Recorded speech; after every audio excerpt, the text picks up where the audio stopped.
In a desert on the edge of Phoenix, Arizona, a place so dry the city has to recycle its own water to survive, engineers just did something that hasn't happened in living memory. They built the most important chip on Earth. Not a copy of it, not a cheaper version, the real thing. The exact silicon brain that trains ChatGPT, that runs every major AI system on the planet, that every superpower on Earth is quietly fighting over. For decades, that chip could only be made in one place, a single island off the coast of China. One company, one country. If anything ever happened to it, a war, a blockade, an earthquake, the entire modern world would go dark. No AI, no new iPhones, no new cars. Nothing. And America knew it. America invented the microchip and then handed the entire industry to Asia and walked away. Now it wants it back, and it's spending $250 billion to get it. This is the story of how a Taiwanese company, an American president, and a chip the size of your palm turned an Arizona desert into the front line of the biggest technology war of the century. And why, on the other side of the Pacific, Beijing is watching every wafer roll off that line, knowing it can't do the same thing. Not this year, maybe not this decade. Let's get into it. To understand why this matters, you have to understand what America threw away. The microchip was invented here. In the 1950s and 60s, American companies, Texas Instruments, Fairchild, Intel, built the entire foundation of the digital age. The place is literally named Silicon Valley. In 1990, the United States made 37% of the world's chips, more than a third of the planet's supply, built on American soil. Then came the great offshoring. Chip factories, fabs, cost tens of billions of dollars and are brutally hard to run. It was cheaper to let Asia build them. So America designed the chips and let someone else manufacture them. By 2022, that 37% had collapsed to just 10%. And for the most advanced chips, the tiny cutting-edge processors that power artificial intelligence, America made exactly 0%. Nothing, not a single one. So where did they all go? To one company on one island, Taiwan Semiconductor Manufacturing Company, TSMC. Today, an estimated 92% of the world's most sophisticated chips are made by that one firm. 92%. From a single country that sits barely 100 miles from mainland China, a country China openly claims as its own and has threatened to take by force. Think about what that means. The brain of the modern world, the thing inside your phone, your car, every AI system, every advanced weapon, depends almost entirely on one company sitting in the most dangerous strait on the planet. Experts call it the Silicon Shield. The theory goes, Taiwan is so essential to the global economy that no one, not even China, would dare start a war and destroy it. But a shield is only useful until someone decides to test it, and America decided it could no longer bet the entire future of technology on 100 miles of open water. The comeback started small, almost forgettable. In 2020, TSMC announced it would build one factory in Phoenix, Arizona. The price tag? $12 billion. A nice headline. Nobody expected much. TSMC's own founder, Morris Chang, had called American chip-making an expensive, wasteful exercise in futility. Then something changed. Watch these numbers, because the story is in the escalation. $12 billion in 2020. By the end of 2022, a second factory, it jumped to $40 billion. In 2024, a third fab, $65 billion. In March 2025, TSMC threw another $100 billion on the pile, $165 billion, now with 3 new fabs, 2 advanced packaging plants, and a research center. And then in July 2026, the number that stopped the industry cold, another $100 billion, a grand total of $265 billion. That is not just big. That is the largest foreign investment in a new project in the entire history of the United States, 22 times what they first promised. What they're building is no longer a factory.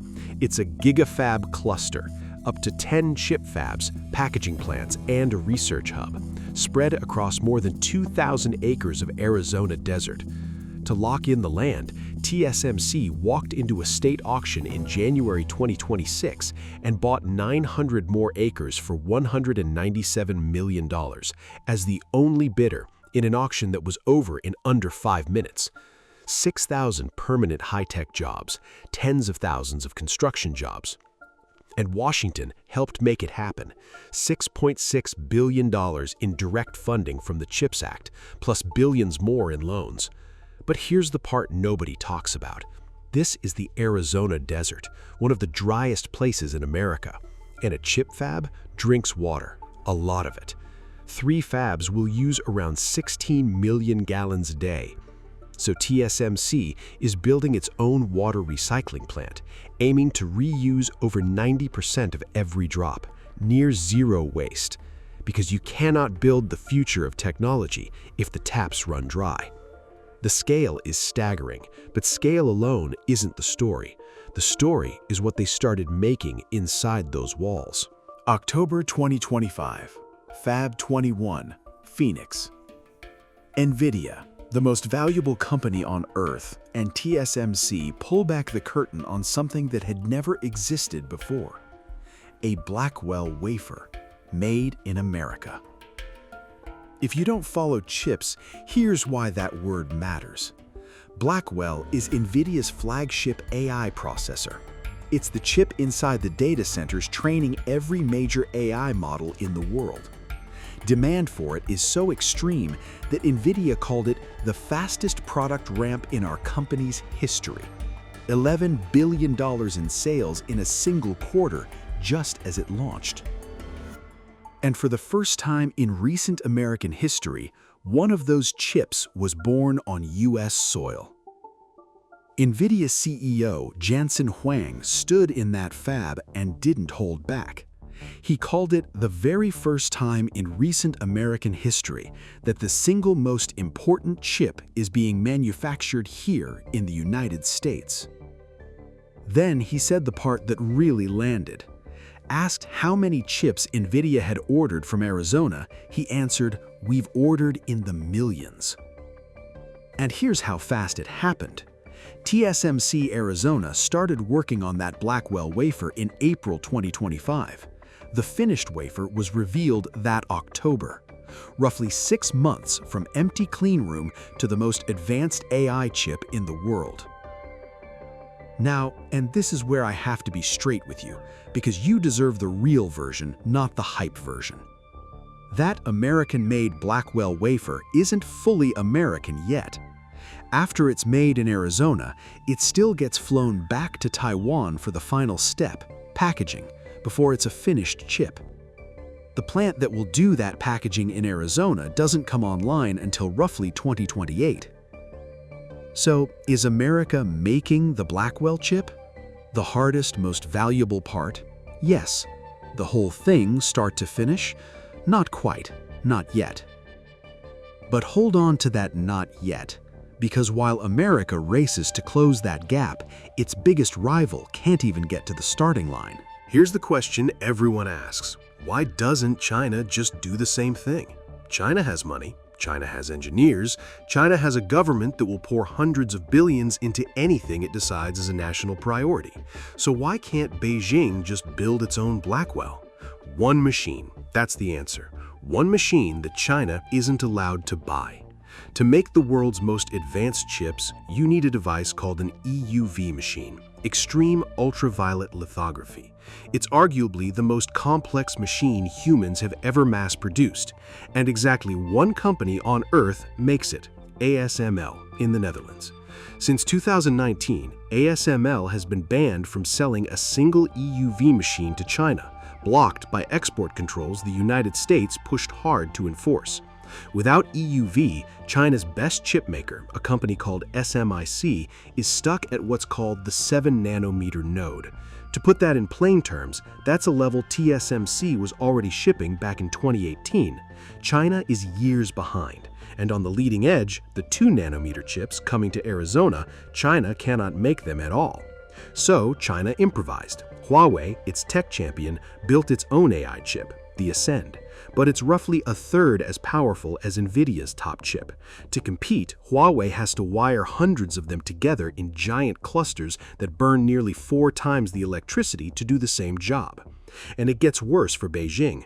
For years, Huawei quietly stockpiled advanced chips, a secret die bank of nearly 3 million chips it got from TSMC through a shell company before it got caught. TSMC was fined $1 billion, and that stockpile, industry analysts say it's now nearly exhausted. China set a goal to make 70% of its own chips by 2025. It missed badly. Semiconductors were the single biggest failure of its entire national tech plan. So when America lights up a fab in Arizona making chips China physically cannot produce, chips China is now locked out of buying, you understand why Beijing is watching so closely. It isn't panic in the movie sense, it's something quieter and heavier. It's watching a door close. So where does this go? The timeline is already set. In 2027, the second Arizona fab starts making 3-nanometer chips. Around 2028, the packaging plants come online, and finally the Blackwell chip can be born and finished entirely on American soil, no round trip to Taiwan. By the end of the decade, 2-nanometer and beyond, the true leading edge arrives in the desert. The goal America set to make around 20% of the world's most advanced chips by 2030. Independent analysts think the US could reach 28% of advanced chip capacity by 2032, from zero in a decade. That's the finish line, and America isn't there. It's maybe a third of the way. But here's the thing about this race. It was never really about winning it outright. It was about not losing it completely, about making sure that if the worst ever happened in the Taiwan Strait, the modern world doesn't simply switch off. 10 years ago, that insurance policy didn't exist. Today, it's rising out of the Arizona sand. $265 billion, 10 factories, and the most important chip on Earth finally being made on American soil. America invented the chip, then it gave it away. Now, slowly, expensively, and against every expert who said it couldn't be done, it's taking it back. The desert is just the beginning. I'm going to keep tracking this build, the 2-nanometer fabs, the packaging plants, and the next move from Beijing. If you want to follow the story as it happens, you know what to do. We'll see you in the next one.